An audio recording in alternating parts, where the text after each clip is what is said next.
കാര്യങ്ങൾ ചോദിക്കാൻ. എല്ലാവർക്കും അറിയാം, ഞാൻ പബ്ലിക്കായിട്ട് പറഞ്ഞിട്ടുണ്ടാവാണ്. ബിഗ് ബോസിന് മുന്നുള്ള രേണുസുതി ഒരുപാട് ഉറക്കാണ് ചൂട് നടന്നാലും പേയ്മെന്റ് ഇച്ചിരി കുറച്ച്, അതായത് എനിക്ക് വണ്ടിക്കൂലിയും കഴിഞ്ഞിട്ട് കിട്ടണ വീട്ടിൽ കൊടുക്കാൻ കുറച്ച് അറിയാലോ നിങ്ങൾക്ക്. പബ്ലിക്കായിട്ട് ഞാൻ പറഞ്ഞ 5, 4, 3 രൂപയ്ക്കൊക്കെയാണ് ഞാൻ പോയിക്കൊണ്ടിരുന്നത്.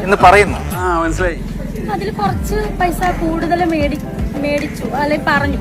അത് അലിന് ഇഷ്ടപ്പെട്ടില്ല. ഇതൊരു ദുഷ്ടനാടോ എന്നിട്ട് അപ്പൊ അലിന് ഇങ്ങനെ ഒരു ഇതുണ്ടാക്കി. ഞാനിപ്പോ സംസാരിച്ചു. അപ്പൊ എന്നോട് പറഞ്ഞത് നിങ്ങൾക്ക് ഏജ് കൂടുതലാണ് ചേച്ചി.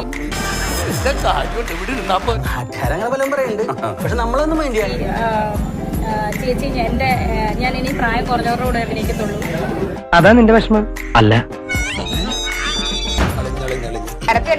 പിന്നെ ചേച്ചി ഞാൻ എന്താണ് ബിഗ് ബോസിൽ ചേച്ചി ഒന്നും ആയിട്ടില്ലല്ലോ. അപ്പൊ എന്ത് തോന്നി? സത്യമാണെങ്കിലും എനിക്ക്